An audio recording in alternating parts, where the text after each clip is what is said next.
प्यारे बच्चों, मैं प्रज्ञा सिंह एडी राजकीय कन्या इंटर कॉलेज गोरखपुर से गृह विज्ञान की कक्षा में आप सबका स्वागत करती हूँ। बच्चों, आज हम कक्षा 12 के पाठ परिवार कल्याण एवं परिवार नियोजन पर चर्चा करेंगे। बच्चों, अब हम जान लेते हैं कि इस पाठ के अंतर्गत हम किन बिंदुओं पर चर्चा करेंगे। बच्चों, आज हमारी चर्चा का सबसे प्रमुख बिंदु यह होगा कि परिवार नियोजन कार्यक्रम क्या है। तत्पश्चात हम ये जानने का प्रयास करेंगे कि परिवार कल्याण क्या है या परिवार कल्याण की क्या अवधारणा है, और उसके बाद हम यह जानने की कोशिश करेंगे कि परिवार नियोजन कार्यक्रम की क्या आवश्यकताएं हैं और कौन से उपाय हैं जिन्हें अपनाकर परिवार नियोजन कार्यक्रम को सफल बनाया जा सकता है। और उसके बाद हम ये जानने की कोशिश करेंगे कि परिवार नियोजन कार्यक्रम से क्या लाभ हैं, और उसके बाद हम आगे बढ़ेंगे और परिवार नियोजन कार्यक्रम की विफलता के कुछ कारणों पर चर्चा करेंगे, और तत्पश्चात अंत में हम उन प्रयासों पर भी चर्चा करेंगे जो इस कार्यक्रम को सफल बनाने हेतु अपनाए जा सकते हैं या अपनाए जा रहे हैं। बच्चों, चलिए तो हम आगे बढ़ते हैं और अपने पाठ की शुरुआत करते हैं। बच्चों, सबसे पहले हम यह जानेंगे कि परिवार नियोजन कार्यक्रम क्या है। बच्चों, हम सब जानते हैं कि किसी भी देश की उन्नति, उसकी तरक्की, उसका विकास उसके नागरिकों पर ही निर्भर करता है। यही कारण है कि प्रत्येक देश अपने नागरिकों के जीवन स्तर को उन्नत करने के लिए समय समय पर विभिन्न प्रकार के कार्यक्रम एवं नीतियों का प्रारंभ करता है, जिससे उसके नागरिकों के जीवन स्तर में सुधार आए और देश की प्रगति हो पाए। इसी क्रम में भारतवर्ष विश्व का एक पहला ऐसा विकासशील देश बना जिसने अपनी बढ़ती जनसंख्या एवं सीमित साधनों के मध्य सामंजस्य स्थापित करने का प्रयास किया, और उसके लिए उसने सर्वप्रथम परिवार नियोजन कार्यक्रम को चलाने का निर्णय लिया, जिसके अंतर्गत यह निर्धारित किया गया कि परिवार को नियंत्रित रखा जाएगा, परिवार को नियोजित किया जाएगा, जिससे बढ़ती जनसंख्या पर लगाम लगाया जा सके। और इसी जनसंख्या को नियंत्रित करने के लिए जो कार्यक्रम चला, उसी कार्यक्रम को परिवार नियोजन का नाम दिया गया। बच्चों, यदि हम परिवार नियोजन का शाब्दिक अर्थ देखें तो परिवार नियोजन का शाब्दिक अर्थ साधारणतः 2 या 3 बच्चों को जन्म देकर अपने परिवार के आकार को सीमित रखना माना जाता है, जबकि परिवार नियोजन का वास्तविक अर्थ वास्तव में देखा जाए तो परिवार नियोजन से तात्पर्य एक ऐसी योजना से है जिसके अंतर्गत परिवार की आय, माता का स्वास्थ्य, बच्चों के समुचित पालन पोषण एवं शिक्षा इत्यादि को ध्यान में रखते हुए उपयुक्त समय पर आदर्श संख्या में संतानों को जन्म दिए जाने से है। बच्चों, नियोजित शब्द से हम सब परिचित हैं, हम सब ने इसे व्यवस्थापन प्रक्रिया में पढ़ भी रखा है। नियोजन का अर्थ ही होता है निश्चित लक्ष्यों की प्राप्ति हेतु कार्यक्रम का पूर्व निर्धारण, अर्थात जब हम अपने किसी कार्यक्रम को कुछ लक्ष्यों को ध्यान में रखकर उस कार्यक्रम को बनाते हैं और उस पर आगे बढ़ते हैं तो उसे ही हम नियोजन कहते हैं। या हम कह सकते हैं कि लक्ष्यों को निर्धारित करके उसके आधार पर कार्यक्रम का पूर्व निर्धारण करना कि हम क्या, कब, कैसे, कहाँ करेंगे, इसे ही हम नियोजन कहते हैं। और बच्चों, जब इन लक्ष्यों को हम अपने परिवार से संबंधित होकर लेते हैं तो जैसे कि हमें कितने बच्चों को जन्म देना है, उनके मध्य कितना अंतर होगा, उनका लालन पालन, उनका शिक्षा, उनकी स्वास्थ्य को किस प्रकार से ध्यान में रखना है, इन लक्ष्यों को जब हम अपने मस्तिष्क में रखते हुए अपने परिवार को आकार देते हैं और उनको सीमित रखते हैं और उनके मध्य पर्याप्त अंतर रखते हैं जिससे कि हम निर्धारित लक्ष्यों की प्राप्ति कर सकें, तो इस कार्यक्रम को ही हम परिवार नियोजन कहते हैं। बच्चों, इसलिए हम ये कह सकते हैं कि परिवार नियोजन का अर्थ केवल बच्चों की संख्या को सीमित करना ही नहीं है, अपितु उसका अर्थ अत्यंत व्यापक है। और इसी व्यापक और विस्तृत क्षेत्र को ध्यान में रखते हुए 1980 के दशक में परिवार नियोजन कार्यक्रम का नाम बदलकर परिवार कल्याण एवं परिवार नियोजन कार्यक्रम रख दिया गया और उसके अंतर्गत परिवार के बहुपक्षीय उन्नति को ध्यान में रखना है। बच्चों, उम्मीद है कि अब आप परिवार नियोजन एवं परिवार कल्याण शब्द से परिचित हो गए होंगे। परिवार कल्याण के अंतर्गत परिवार की बहुपक्षीय उन्नति एवं प्रगति को विशेष ध्यान में रखा जाता है। बच्चों, चलिए अब हम इस विषय पर चर्चा करेंगे कि परिवार कल्याण और परिवार नियोजन आपस में किस प्रकार संबंधित हैं। बच्चों, अभी आपको जैसा मैंने बताया कि परिवार कल्याण का क्षेत्र अत्यंत व्यापक है, परंतु उन सभी कारकों में से सर्वाधिक प्रमुख कारक परिवार नियोजन माना गया है। क्यों? क्योंकि यदि हम जनसंख्या को नियंत्रित नहीं रखेंगे तो कभी भी परिवार का कल्याण संभव नहीं होता है। क्यों? क्योंकि एक सुखी एवं समृद्ध परिवार की कल्पना ही एक सीमित, स्वस्थ व योग्य संतानों पर ही निर्भर करती है। जब किसी भी परिवार की संतानें स्वस्थ होंगी, शिक्षित होंगी, तो ही वह एक सुखी परिवार का निर्माण कर सकती हैं और उनको ये सभी सुविधाएं परिवार के सीमित रहने पर ही बेहतर मिल पाती हैं। इसलिए हम कह सकते हैं कि परिवार नियोजन परिवार कल्याण के लिए अत्यंत आवश्यक हो जाता है और परिवार नियोजन ही एकमात्र ऐसा साधन है जिस पर न केवल परिवार की अपितु आगामी पीढ़ी एवं राष्ट्र के कल्याण व सुखद भविष्य की नींव भी रखी जा सकती है। और यही कारण है कि परिवार नियोजन और परिवार कल्याण आपस में घनिष्ठता से जुड़े हुए हैं। यदि हम परिवार का कल्याण चाहते हैं तो परिवार नियोजन नितांत आवश्यक हो जाता है। और इसकी आवश्यकताओं को और बेहतर तरीके से समझने के लिए आगे बढ़ते हैं और हम देखते हैं कि परिवार नियोजन कार्यक्रम की क्या आवश्यकता है। बच्चों, किसी भी परिवार का आकार और किसी भी देश की जनसंख्या का आपस में घनिष्ठ संबंध है। भारतवर्ष में भी परिवार का आकार छोटा नहीं है और यही कारण है कि हमारी जनसंख्या भी एक विकट समस्या के रूप में हमारे सामने खड़ी है। जनगणना 2011 के अनुसार भारतवर्ष की जनसंख्या 121.1 करोड़ थी, जो निरंतर तेजी से बढ़ती ही जा रही है और इसलिए विभिन्न प्रकार की उन्नति और प्रगति हो जाने के बावजूद भी भारतवर्ष की जनता की महत्वपूर्ण आवश्यकताएं पूरी नहीं की जा पा रही हैं। ऐसी उन्नतियों का लाभ हम पूर्णतः नहीं उठा पा रहे हैं। क्यों? क्योंकि संसाधन सीमित हैं और जनसंख्या निरंतर बढ़ती जा रही है। इसलिए यह अत्यंत आवश्यक हो जाता है कि जनसंख्या को नियंत्रित किया जाए और उसके लिए परिवार नियोजन कार्यक्रम को अपनाया जाए। बच्चों, अब हम आगे बढ़ेंगे और परिवार नियोजन के उपायों पर चर्चा करेंगे जिन्हें हम अपनाकर इस कार्यक्रम को सफल बना सकते हैं, अपने देश की जनसंख्या को नियंत्रित कर सकते हैं और राष्ट्र की उन्नति एवं प्रगति में अपनी सहभागिता भी निभा सकते हैं।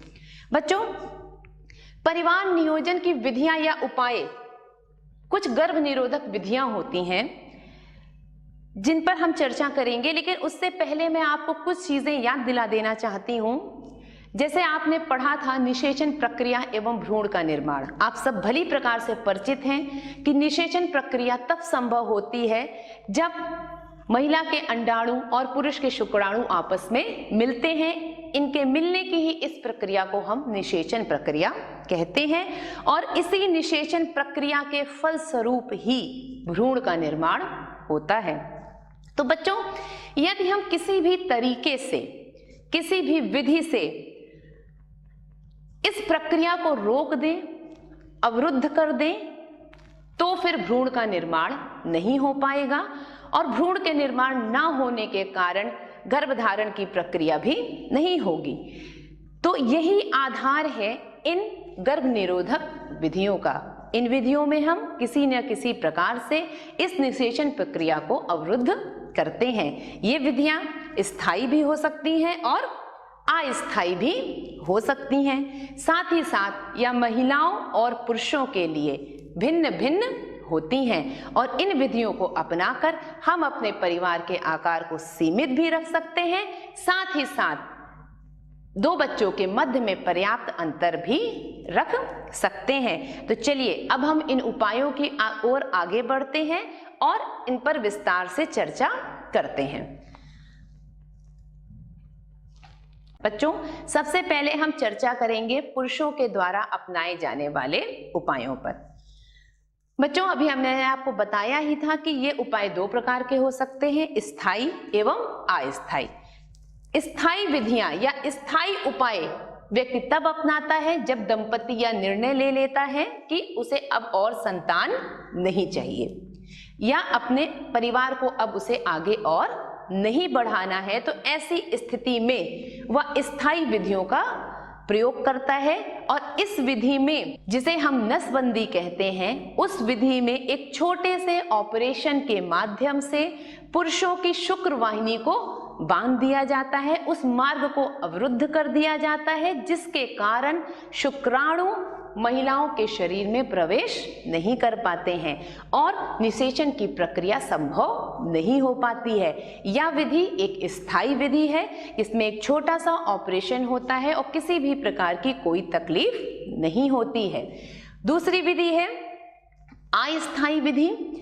इस विधि में कंडोम या निरोध का प्रयोग होता है या एक प्रकार का उपकरण है या साधन है जिसके प्रयोग से भी पुरुषों के शुक्राणुओं को महिलाओं के शरीर में प्रवेश करने से रोका जा सकता है और निषेचन प्रक्रिया को रोका जा सकता है, जिससे गर्भधारण की संभावना नहीं रह जाती है और व्यक्ति इच्छा अनुसार अपने परिवार को सीमित रख सकता है या बच्चों के मध्य पर्याप्त अंतर बना सकता है।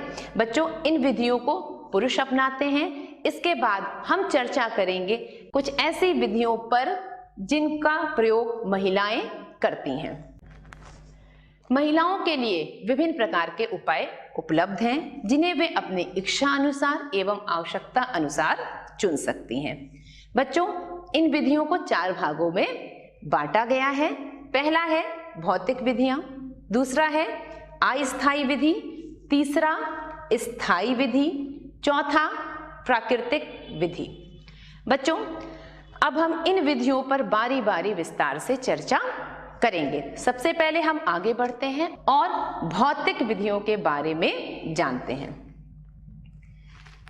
भौतिक विधियां, बच्चों, इस विधि में कुछ ऐसे उपकरण होते हैं जिनका प्रयोग किया जाता है और उन उपकरणों का प्रयोग करके गर्भाशय के मुख को अथवा डिंब नलिकाओं के मुख को अवरुद्ध कर दिया जाता है, जिससे शुक्राणु महिला के शरीर में प्रवेश नहीं कर पाते हैं।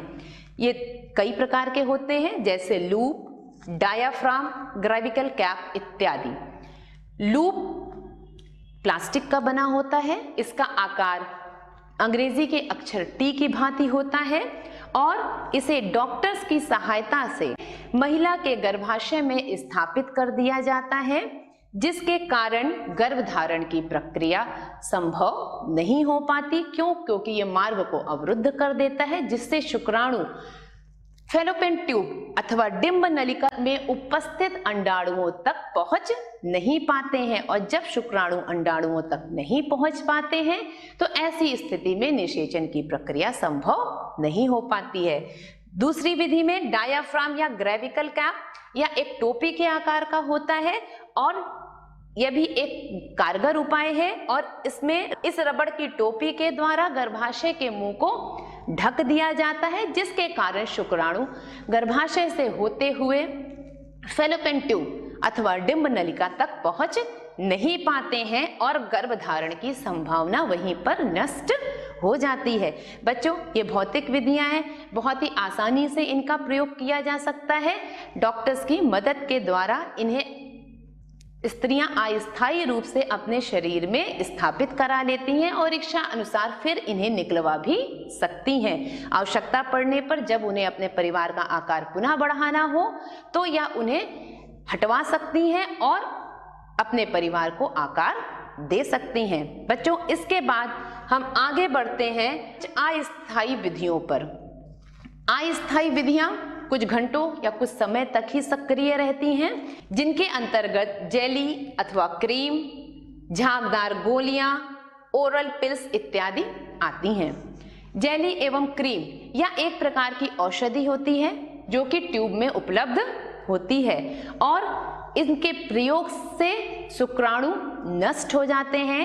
जब शुक्राणु नष्ट हो जाते हैं तो उनका मिलन अंडाणुओं से नहीं हो पाता और निषेचन प्रक्रिया नहीं हो पाती है। इनका प्रयोग महिला अपने गर्भाशय में करती है। झागदार गोलियां, इनका प्रयोग काफी सरल होता है, परंतु यह पूर्णतः कारगर साबित नहीं होती हैं। कभी कभी इनमें धोखे होने की भी संभावना होती है। इनमें भी शुक्राणुओं को नष्ट करने की क्षमता होती है। ओरल पिल्स, बच्चों, ये गर्भ निरोधक गोलियां होती हैं जो महिलाएं अपने मुख के द्वारा ग्रहण करती हैं और यह महिलाओं के हार्मोन्स के श्रावण में परिवर्तन कर देती हैं, जिसके कारण अंडाणुओं के विकसित होने की संभावना कम हो जाती है, गति मध्यम हो जाती है और निषेचन प्रक्रिया संभव नहीं हो पाती है। बच्चों, हम सब जानते हैं कि अंडाणुओं का विकसित होना, उसका अवमुक्त होना इत्यादि प्रक्रियाएं हार्मोन्स पर ही निर्भर करती हैं और ये गोलियां उन हार्मोन्स के श्रावण पर प्रभाव डालती हैं, जिससे निषेचन प्रक्रिया को रोका जा सकता है। ये अस्थायी विधियां होती हैं जिन्हें महिलाएं आसानी से उपयोग में ला सकती हैं। फिर है बच्चों, आगे बढ़ते हैं और है सदैव के लिए प्रभावी विधि। सदैव के लिए प्रभावी विधि अर्थात स्थायी विधि।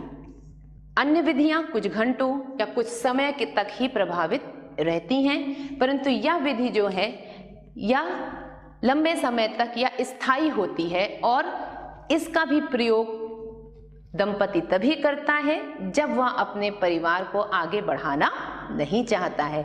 अन्य विधियों में संभावना होती है कि कभी कभी वह असफल भी हो जाए, परंतु यह विधि पूर्ण रूपेण सफल होती है।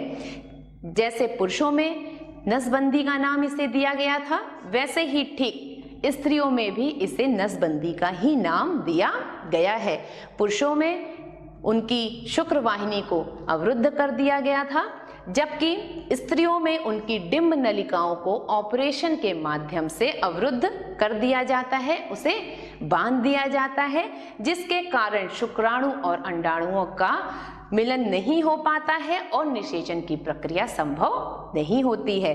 बच्चों, यह ऑपरेशन दूरबीन विधि के द्वारा भी किया जा सकता है और बहुत ही आसानी से इसे कराया जा सकता है और इसमें कोई भी परेशानी नहीं होती है।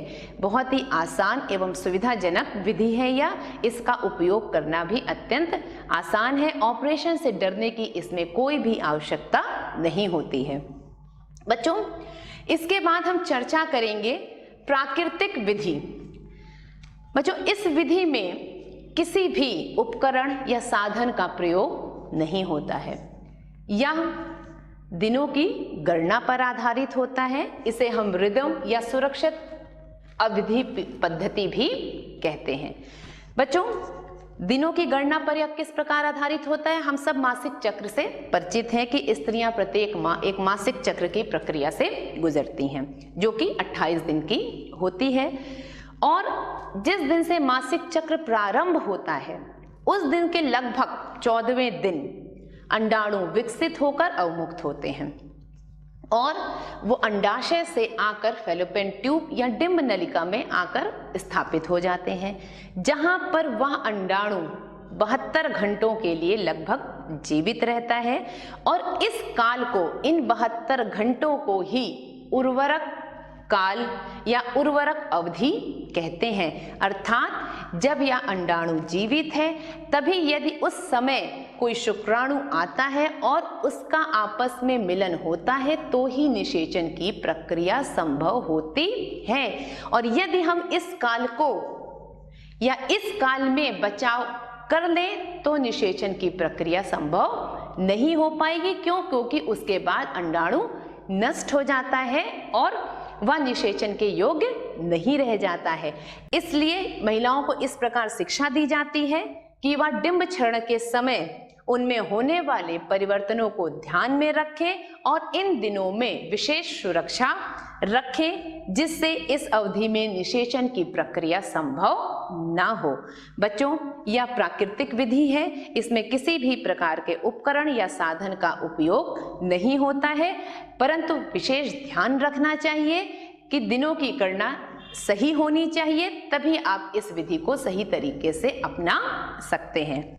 बच्चों, उम्मीद है आप विभिन्न प्रकार के उपायों से भली प्रकार से परिचित हो गए होंगे, जिन्हें अपनाकर एक व्यक्ति अपने परिवार को आकार दे सकता है तथा अपने बच्चों के मध्य पर्याप्त अंतर रख सकता है। बच्चों, अब हम आगे बढ़ेंगे और देखेंगे कि परिवार नियोजन से क्या लाभ होते हैं। बच्चों, परिवार नियोजन में मैंने आपको बताया ही कि परिवार नियोजन का अर्थ केवल परिवार को सीमित रखना ही नहीं है, अपितु बच्चों के मध्य पर्याप्त अंतर रखना और साथ ही साथ अपने परिवार को सुरक्षित, स्वस्थ एवं शिक्षित करना भी है। तो ऐसे परिवार नियोजन कार्यक्रम जब अपनाए जाते हैं तो बच्चों के मध्य पर्याप्त अंतर होता है, जिसके कारण माता एवं शिशु दोनों को स्वास्थ्य संबंधी खतरे बहुत कम होते हैं। साथ ही साथ माता के स्वस्थ रहने से वह परिवार की देखभाल भी भली प्रकार से कर पाती है और अपने परिवार को स्वस्थ रखती है और शिक्षित रखती है, जिससे वे आगे चलकर एक योग्य नागरिक बने और देश की उन्नति और तरक्की में भी भागीदार बन सकते हैं। बच्चों की संख्या कम होने से परिवार नियोजन जिस परिवार ने अपनाया हो उसके पालक उनकी अच्छी देखभाल कर पाते हैं, उनके आहार, कपड़े, शिक्षा इत्यादि का व्यय वे आसानी से वहन कर पाते हैं और बच्चे अक्सर अच्छे उपयोगी नागरिक बनते हैं और छोटा परिवार ही इसीलिए स्वस्थ, सुखी एवं सदैव संतुष्ट भी रहता है। बच्चों, छोटे परिवार में धन की बचत होती है और जीवन स्तर ऊंचा किया जा सकता है या जीवन स्तर में निरंतर सुधार आता है। इसके अतिरिक्त माता के पास समय बचता है, जिसे वह अपनी शिक्षा एवं कार्य में सुधार हेतु लगा सकती है और अपनी रुचि को बनाए रख सकती है और उसका सामाजिक दर्जा भी ऊंचा होता है। साथ ही साथ अच्छी शिक्षा की वजह से दंपति स्वतंत्रता पूर्वक परिवार नियोजन कर सकते हैं, अपने परिवार को एक सुखद भविष्य दे सकते हैं। माता की आयु 20 वर्ष से अधिक होने के कारण शिशु जन्म के समय स्वस्थ रहते हैं और परिवार नियोजन यदि प्रभावी रूप से लागू होता है तो गरीबी, बेरोजगारी, आर्थिक असमानताओं को कम करके देश की आर्थिक स्तर में भी सुधार किया जा सकता है। बच्चों, ये वे लाभ थे जो हमें परिवार नियोजन करने से प्राप्त होते हैं। ये अत्यंत ही महत्वपूर्ण प्रक्रिया है और इसे अपनाकर हम अपने परिवार को सीमित रखकर अपने देश की भविष्य को भी सुधारने में अपना महत्वपूर्ण योगदान दे सकते हैं। बच्चों, चलिए अब हम आगे बढ़ते हैं और कुछ ऐसे प्रयासों पे चर्चा करते हैं जो इस कार्यक्रम को सफल बनाने हेतु अपनाए जा रहे हैं या प्रयोग किए जाते हैं। सरकार इस राष्ट्रव्यापी कार्यक्रम को सफल बनाने के लिए विभिन्न प्रकार की व्यवस्था करती है, जिससे से अधिक परिवार इसका लाभ उठा सकें। सर्वप्रथम सभी जनपद के चिकित्सालयों एवं विकास खंडों के प्राथमिक स्वास्थ्य केंद्रों में परिवार नियोजन की सुविधाएं उपलब्ध होती हैं, अर्थात इन प्राथमिक स्वास्थ्य केंद्रों पर कोई भी व्यक्ति जाकर इन सुविधाओं का लाभ ले सकता है। समय समय पर शिविर लगाए जाते हैं जिससे लोगों को ये सुविधाएं मिल सकें। परिवार नियोजन को प्रोत्साहित करने के लिए पुरुषों एवं महिलाओं को प्रोत्साहन राशि भी दी जाती है और साथ ही यदि कोई व्यक्ति किसी अन्य महिला या पुरुष को प्रोत्साहित करता है कि वह परिवार नियोजन के कार्यक्रमों को अपनाए तो उस व्यक्ति को भी प्रोत्साहन राशि दी जाती है, क्योंकि वह भी अपनी एक महत्वपूर्ण भूमिका इस कार्यक्रम को सफल बनाने में निभा रहा है। कार्यक्रम को तीव्र बनाने के लिए सचल केंद्र भी कार्य करते हैं, जो लोगों को परामर्श, चिकित्सा एवं गर्भ निरोधक साधक उपलब्ध कराते हैं। सूचना एवं प्रसारण मंत्रालय की सहायता से आकाशवाणी व दूरदर्शन के माध्यम से लोगों को जागृत किया जाता है, जिससे कि वह अधिक से अधिक मात्रा में इस कार्यक्रम को अपनाएं और इस कार्यक्रम को सफल बनाने में अपना योगदान दें। बच्चों, इतने अथक प्रयासों के बावजूद ये कार्यक्रम उन सफलताओं को नहीं छू पा रहा है जहां अपेक्षित था। इसलिए आइए अब हम उन कारणों पर चर्चा करते हैं कि जिनके कारण यह कार्यक्रम अभी भी असफल रह रहा है। इस कार्यक्रम के असफल होने के बहुत से कारण हैं, जैसे अशिक्षा एवं जनसहयोग का अभाव।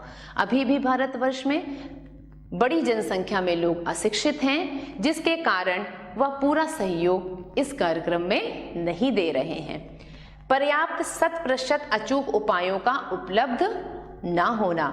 बच्चों, कुछ ऐसे भी साधन यहाँ पर अभी हमने जो चर्चा की थी और हमने आपको उसमें बताया भी था कि बहुत से साधन ऐसे भी हैं जो 100% या निश्चित नहीं कर पाते हैं कि वह उपाय सफल ही हो। कई बार लोग उन उपायों को अपनाने के बावजूद भी गर्भधारण की प्रक्रिया उनमें संभव हो जाती है। तो 100% अचूक उपाय उपलब्ध ना होना भी एक बहुत बड़ा कारण है कार्यक्रम के असफल होने का। ऑपरेशन का भय। स्थायी गर्भ निरोधक विधियों में ऑपरेशन की प्रक्रिया निहित है, जिसका डर लोगों में व्याप्त है, जिसके कारण लोग उसे अपनाना नहीं चाहते हैं। विरोधी प्रचार एवं भ्रांतियां। तरह तरह के प्रचार इस कार्यक्रम के विरोध में भी होते रहते हैं, जिससे लोगों के मस्तिष्क में इस कार्यक्रम के प्रति निष्ठा नहीं जग पाती है। निर्धनता। इसके साथ साथ ग्रामीण क्षेत्रों में सुविधा एवं प्रचार का अभाव। बहुत से लोगों को इन गर्भ निरोधक विधियों के बारे में आज भी पता नहीं चल पाया है, जिसका मुख्य कारण है प्रचार का अभाव। जब उन्हें उन विधियों के बारे में पता ही नहीं है तो वे उसे अपना भी नहीं पाते हैं। साथ ही साथ सबसे महत्वपूर्ण और अंतिम बिंदु है पुत्र की लालसा। बच्चों, ये वे कारण थे जो इस कार्यक्रम को सफल नहीं होने दे रहे हैं। आइए अब हम कुछ ऐसे सुझावों पर चर्चा करेंगे जिन्हें अपनाकर हम इस कार्यक्रम को सफल करने का प्रयास कर सकते हैं। पहला सुझाव है ग्रामीण क्षेत्रों में अधिक से अधिक प्रचार एवं प्रसार हो, जिससे प्रत्येक व्यक्ति को इन सुविधाओं के बारे में ज्ञान हो और वे इसे अपना सकें। परिवार नियोजन सुविधाओं का विस्तार होना चाहिए। परिवार नियोजन कार्यक्रम में योग चिकित्सकों की व्यवस्था होनी चाहिए, जिससे आसानी से लोग उन पर भरोसा कर पाए और अपने ऑपरेशन के भय से बाहर निकल पाए। ऑपरेशन के भय का निराकरण करना चाहिए। यौन शिक्षा एवं शिक्षा का विस्तार करना चाहिए। सुविधाजनक व सस्ते उपाय उपलब्ध कराने चाहिए। निजी चिकित्सकों एवं स्वयंसेवी संगठनों के सहयोग को प्रोत्साहन देना चाहिए। बच्चों, ये वे सुझाव हैं जिन्हें अपनाकर इन कार्यक्रम को और सफल बनाया जा सकता है, और यह कार्यक्रम अत्यंत महत्वपूर्ण है, इसलिए इसे सफल बनाने के लिए अथक प्रयास किया ही जाना चाहिए। और अंत में अब इस पाठ से संबंधित कुछ अभ्यास कार्य यहाँ पर दिया गया है, जिसके अंतर्गत 2 प्रश्न हैं। बच्चों, उम्मीद है आपको आज परिवार नियोजन, परिवार कल्याण कार्यक्रम इत्यादि के बारे में भली प्रकार से समझ में आ गया होगा। आपको इन विधियों के बारे में भी भली प्रकार से समझ में आ गया होगा कि आप कौन सी ऐसी विधियां हैं जिन्हें अपनाकर परिवार नियोजन के कार्यक्रम को सफल बना सकते हैं। साथ ही साथ बच्चों, आपको ये समझ में आ गया होगा कि परिवार नियोजन कार्यक्रम क्यों अभी पूर्णतः सफल नहीं हो पा रहा है। तो अभी आपसे अपेक्षा है कि आप भी एक शिक्षित नागरिक की भांति इस कार्यक्रम को सफल बनाने हैं तो इसका अधिक से अधिक प्रचार करें, अपने आसपास के लोगों को जागृत करें और अपनी महत्वपूर्ण भूमिका देश की उन्नति में निभाएं। धन्यवाद।